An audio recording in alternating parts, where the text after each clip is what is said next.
I still remember the look in their eyes, the cold sneer, the way they whispered behind my back as if I was some joke, a punchline nobody dared to laugh at aloud. They called it reckless, stupid, a waste of time.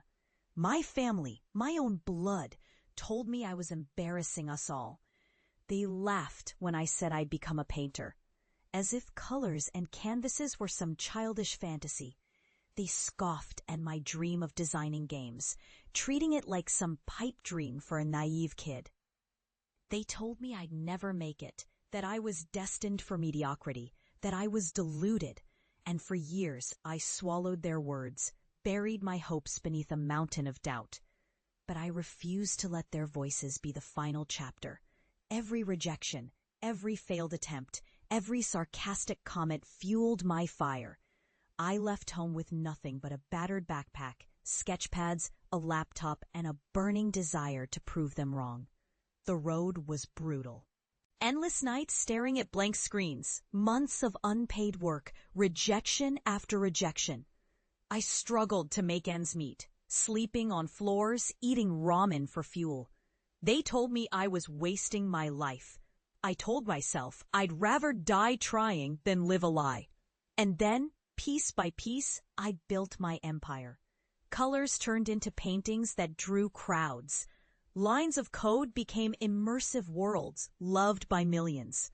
My little studio grew into a studio of dreams, then a house, then a mansion. Every "you'll never make it" echoed louder than the applause now ringing in my ears. Finally, I broke through. The breakthrough came in a way nobody predicted. A game I poured my soul into went viral, topping charts, earning awards.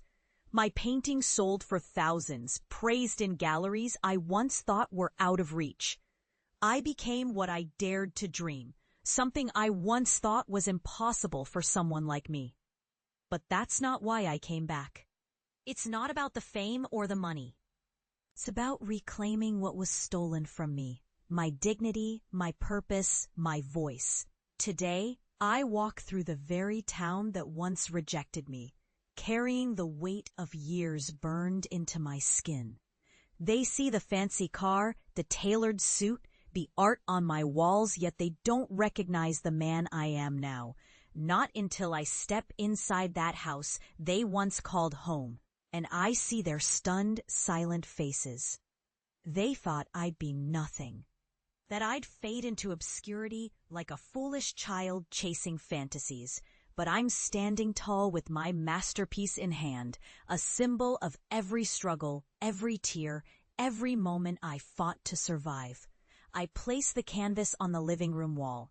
It's a portrait of resilience, a rough, chaotic explosion of color, wild and unapologetic. My father's eyes widen, my mother's hands tremble.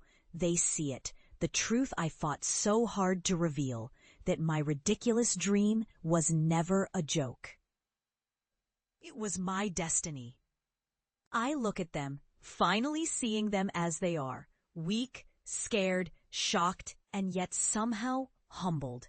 They whispered and doubted, but I proved that no one can define your worth but yourself. Their judgment was just noise, background static to the symphony I was destined to conduct. And as I stand there, victorious and unbroken, I'll realize this is not just about art or success. It's about redemption.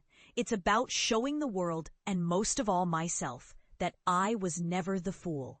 I was just waiting for the moment to return, to finally show what I was always meant to become.